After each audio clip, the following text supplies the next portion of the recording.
welcome back to Just Ask Mrs. Hurlbut, episode 19. The topic today is peer pressure. Hi, Lucy. Hi, Mom.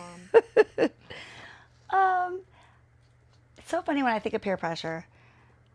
It is so different now than it was when I was your age. In my brain, as a 20-something, peer pressure was all in person, first of all. And I feel like it was situational. Yeah, it depended on, who I was with, where I was. Like, it was momentary. Whereas now I think peer pressure is constant. Well, and it's so much more damaging. Yeah. So I might have been pressured to break a rule that my parents had because my friends are all going out.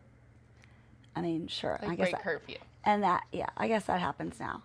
I might have been pressured to, there's a lot of things I've done wrong. I don't really feel like airing my dirty laundry, but the pressure was really short term, and it didn't necessarily damage relationships. Peer pressure today, the way I see it, is the expectation, especially on social media, and with this addiction of younger folks to phones and their social media. I know from just my classroom, this year we imposed the phone pouches for the first time. It was an absolute game changer. We've had phone issues for the last 15 years that I've taught, at least. But the addiction is what I'm seeing now. It's frightening. And by putting those phones in the pouches, I have everyone's attention. But the minute they leave, that is their world. So when I think peer pressure, I think the expectation from social media and the unrealistic stories that are out there. So, you got a question for me? I got a few. Let's see what we can do. Okay, number one. Why do I care so much about what other people think of me? Why? That's a tough one. And I'm thinking, again, I remember being of the age of the people I'm speaking to, and I cared. But I didn't have so much stacked against me. I just would wallow in my peace and quiet, right? But here's the thing. Generally speaking, human nature dictates that we are social beings. We like to surround ourselves with people. Humanity also dictates that we all want to belong. And that's wonderful. We do want to belong, and community is so important.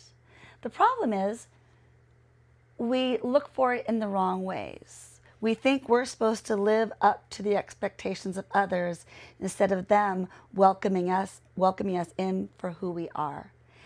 And the for who we are part doesn't usually manifest itself until we've gotten older.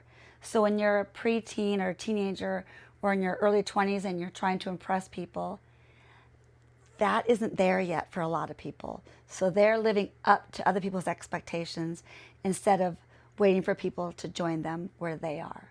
Meeting people where they are is a tricky skill set that I think comes with maturity. And I, as a teacher I've been teaching for 37 years, 38 years, that's been my mantra. Meet everybody where they are. I would never say this, I expect you to live up to what I want for you. I look at my students and say, where are you? And how can I get to where you are so I can help elevate you to where you want to be? So why is it? Because we are social beings and we crave belonging. That is natural. We should all want to belong. It's how you go about doing that can be very tricky. I also think it's a battle of the choice between morals and also your judgment coming into play, because you're also taught, like, well, did you see how that affected that person? You should care how other people feel. You should care, like how your actions affect other people. Yeah. So we're taught to care what other people think about our actions or feel about our actions. And then I think you get to an age where you have to use your judgment to understand. That's very true. Like, I know I'm a good person, and I know that was the right thing for me to do, and if that affected them that way, that's not my issue. But that's where your moral compass and I think your mature, like your judgment of maturity comes into play, and which is a hard line. You have to be able to think for yourself. Yeah. I remember when I was raising all of you guys, it was really important to me that when you did something wrong, I may have even said this before, I never made you say you were sorry. Yeah, you have. I would always ask you to recognize what you did so that you would think for yourself, and then hopefully the outcome would that you would feel remorse. I think we live in a world where people tell us how to feel and how to behave, which the behavior is important, but the why of the behavior is even more important. And if we just tell people you tell small children you should be feeling this, then they're going to grow up thinking that they're dependent upon other people's judgment for how they should feel. Yeah. So it can be it's a slippery slope. But do not underestimate the power of needing to be social. Do not underestimate the power of needing to belong. The key is the manner in which you do that. Yeah. And your confidence is a huge dictator of that. All right. Give me a question, Lucy. When will I outgrow peer pressure? Probably never. What I will say, though, is that you adapt to it and it comes to you in a lesser degree. I will tell you, I feel little to no peer pressure now in my life. 20 years ago, yes. 40 years ago, for sure. 50 years ago, a lot. As we get older, if we're really smart, as we get older, we're much more selective about who we spend our time with. And we are, we have a tighter group of people that we hang with. And I'm at the point in my life where the people I hang out with, and we have lots of different groups of friends, but I find that we're spending more intimate time with smaller groups, and we are totally and completely, authentically ourselves. Mm-hmm. We don't take ourselves seriously. No one's trying to keep up with anybody else. I say to my friends, here I am, take me as I am, or leave me. That came with a lot of years of growth. Yeah, it's interesting because I was going to say, like, my answer to this question would be, you outgrow it when it outgrows you. People find their cliques and their communities healthily at very different ages. I feel the way you feel at age 25. You feel the way I feel now. Correct. So it's interesting. Like, my friends and I peer pressure each other in a funny way. Like, two of us are wearing slippers to dinner, and the other one's in, like, cute shoes, and we're like, come on. Like, everyone's doing it. Yeah. Like, we peer pressure each other in funny ways, but I can't tell you with the current friends that I have that I've ever been, like, genuinely peer pressured before. Awesome. Because it's just so wholeheartedly, that's how it should be. We love you for who you are, and why would we want you to change anything? And the earlier in life you can discover that about yourself, the sooner you can just get on with your life. Correct. I mean, if I went to an event recently with a bunch of friends, and everyone said, "What are you wearing? What are you wearing? What are you wearing?" And like 3 people were wearing something very similar, and I was like, "Okay, I'm wearing a maxi dress. I'm not wearing a tight, short black dress." Who cares? Like, I would say a big one right now in the age that I am is drinking, because, like, we're all legally allowed to drink. Legally allowed. But everyone's at different stages in their life. Some people are, struggling post-college, or people are struggling their fitness journey. People are getting married and thinking about having kids, and everyone's at different stages right now that we'll go out, and one of the first questions we ask each other is, are you drinking tonight? It's not assumed. Like, it's not assumed or expected that we're all going out and drinking. Like I might invite my friends out, and if they don't drink, they don't drink. But would you say that's the exception to the rule in your age group? No, I think Really? sobriety in general is becoming a very large thing. And People are peer pressuring each other to stay sober instead of peer pressuring each other to No, drink. I wouldn't say that, but just inclusivity, I think, is a lot different. Yeah. And just in our society, like there's more restaurants and bars and places too that are fun to go to without drinking, whereas it kind of used to be like you don't really want to go there unless you're drunk. Jeez, oh my goodness. Well, I wanted to say something about social media, but I want to wait because I don't know what questions are ahead of me. Okay. So give me the next question. Okay. Why is Dio's it harder? back, by the way. Why is Dio's it back. harder for me to say no around certain people? Depends on who those certain people are, and maybe you need to really think about the crowds with which you hang. The ones that make you feel more peer pressure, do they also stress you out more? Is that a group that you find challenging? Sometimes people say, no, it's the people that I'm closest to. Is that because you want to make sure that you are respecting them or not hurting their feelings? I don't know. Or impress them? Yeah, I guess. And it also depends on what you're saying no to. Are you saying no because you think it's wrong?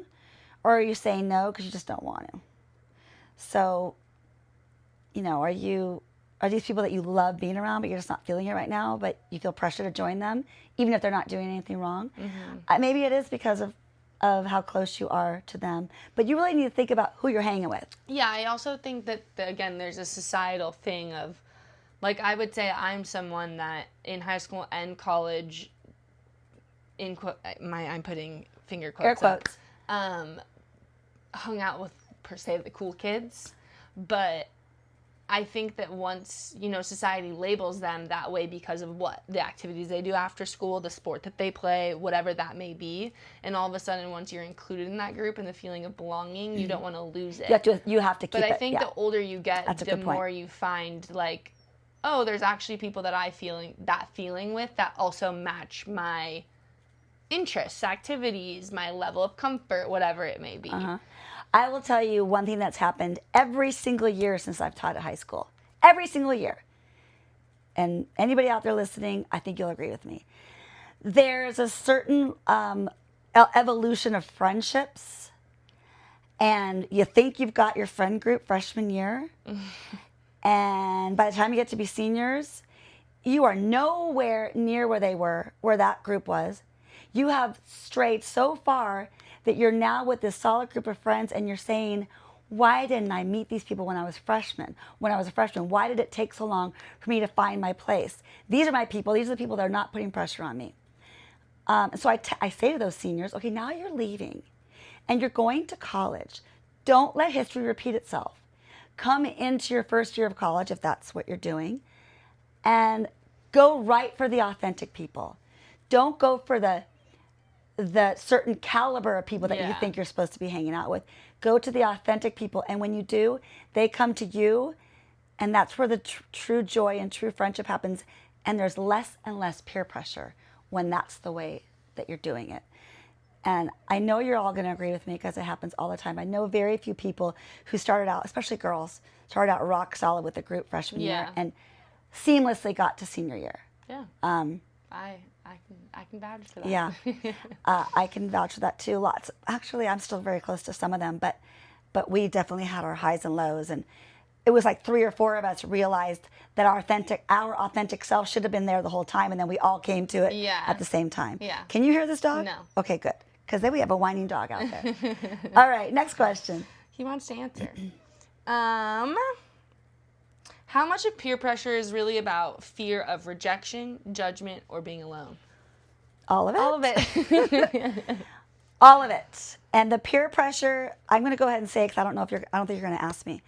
So much of that shows its ugly side. Rears its ugly head. Rears its ugly head on social media. I mean, the stuff that I hear from my students, and I just want to shake them and say, why are you so worried about rejection? If you are your beautiful self all the time and you're not following what they're all doing, you're going to land on your feet. Yeah. But it's so hard to tell that to high school kids. Especially, and it's crazy to me. I see girls especially get rejected and rejected and rejected again and ganged up on. Yeah. It's frightening. It's so hard. It's like the stuff I went through in high school that like was on the bathroom walls is now all over everywhere. And it's so painful to see, and it's traumatizing. Yeah. And it's life-threatening, to be honest, right? 100%. So, what were they, rejection, judgment, or being alone. Yeah, I already talked to you about the alone part. Yeah. Honestly, when you get to be where I am, you'd rather be alone. I take alone with myself any day Well, I was over just that gonna kind of say, pressure. the older you get, like, rejection is such a gift. Like, I have spent so many years trying to change myself so that I wouldn't get rejected, whether it was by friends, romantic, my siblings, whatever it may be. I would have much rather shown exactly who I was and not have wasted, again, air quotes around wasted years with the wrong people. Like, the quicker you show yourself and be confident and not be scared of what people might think, you're going to end up with the right people romantically, relationship, friendship-wise, that you want to be. And that's why I think, in a weird way, like, I have found my people a lot younger, because I just very much got to a point, I would say my senior year of high school, of just like, this is exactly who I am. If you don't like it, I'd rather know now. Yeah, and I deserve better. I deserve to be treated by people who see me for who I am. So let them come to me. And put yourself out there. Yeah, let them come to you. And I think you could vouch for this. My relationship with my siblings specifically has transformed immensely once I was just like, this is who I am and I'm happy, and if that means that I'm not going to be as close with you guys, that's okay. And it brought us all way closer. Mm-hmm. So yeah, I think about you and your athletic experience and how, or lack thereof. I have 5 children. 4 of them are all very competitive athletes, and one of them is sitting with me, who's just adorable in so many other ways. We're the 2 non-athletes. I'm more athletic than you. But Hey. I'm the one who goes to the gym. Oh, so do you. So do I. Anyway, so I think that you put a lot of pressure on yourself to live up to that, and then realized, I kept saying to you, go sing, go be in theater. Why are you trying out for the soccer team? But then even that was a version of, but my mom's putting me in this category, and now I feel like I have to be in this category. Interesting. I just was trying to tap into the talents I saw that you had. But I didn't feel like I fit in with those communities either. I still to this day agree with that. I don't think that I've felt at home in those communities.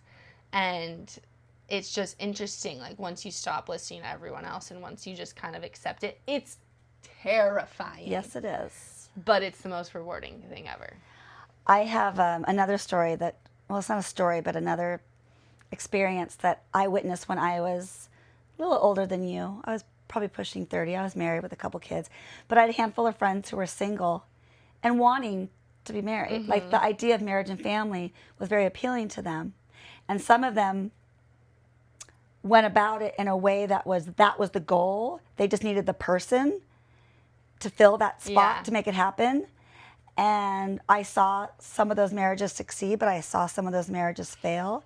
And then I saw the people who said, no, I would rather be alone and happy with myself than to just choose the first person that proposes to me, or who I propose to. The person that chose the happiness ended up finding it and eventually finding their person. Yeah. When it was meant to happen, they they took that pressure off of themselves. You also, not to out myself, but I just came out of a relationship, and I feel more comfortable and confident with myself than I ever have. And my friends all tell me there's also an energy and aura that exudes from you once you've gotten to that place that is the absolute truth. That attracts the right people, whether that's romantically or friendship wise. Mm-hmm. And so that's the most interesting thing to see. So don't be pressured to be in a relationship. I just today found out from my students, because we did we had a rally, and then I had a meeting, and I started finding out so many of my students are in relationships, and I teach juniors this year in serious relationships, like giving each other shout outs at homecoming and holding hands in class. Today, I'm like, that's the first time I've ever seen that. So is there pressure for that to happen? I don't know, but I'm telling you that if I am a junior in this class seeing all these relationships blossoming, I'm going to feel like that's pressuring me to also be in a relationship. And what I preach is the other side of that. If you can get all the way through high school and even college without having been in that serious of a relationship, you might be doing yourself a big favor, because you're giving yourself a chance to grow and figure out what you love instead of being pressured to do what everybody else is doing. So don't be pressured to do what everybody else is doing. Are there any more questions? One more. Okay. Is there a difference between healthy influences and toxic peer pressure? Absolutely. I think that once you get to the place that we've been talking about, yeah, listen to what the people around you have to say, because now you've chosen the right people. And the pressure's off. Yeah. The difference between peer pressure and healthy what? Healthy influences. Healthy influences is peer pressure is you come up to where I am. And healthy influences is let me help you be the best version of yourself. Yes. Those are It's a great way of putting it. two very, very different perspectives on the same idea. Don't make people turn you into who you are not, or who you're not supposed to be.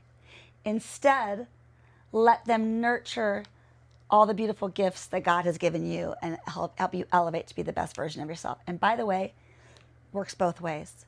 If you're a person, and you know who you are, who put peer pressure on other people, why are you doing it?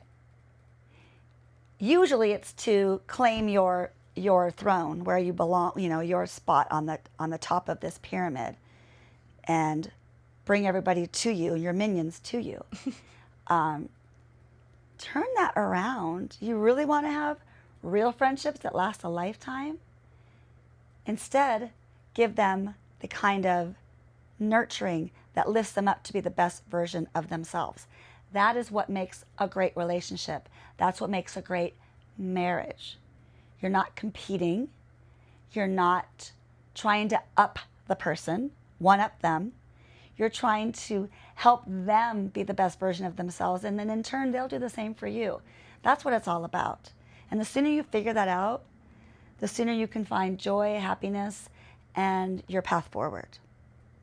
So please don't succumb to peer pressure. I know that it's a trap that we all get stuck in, but you're at an age now where you can start rethinking what it means to follow the crowd.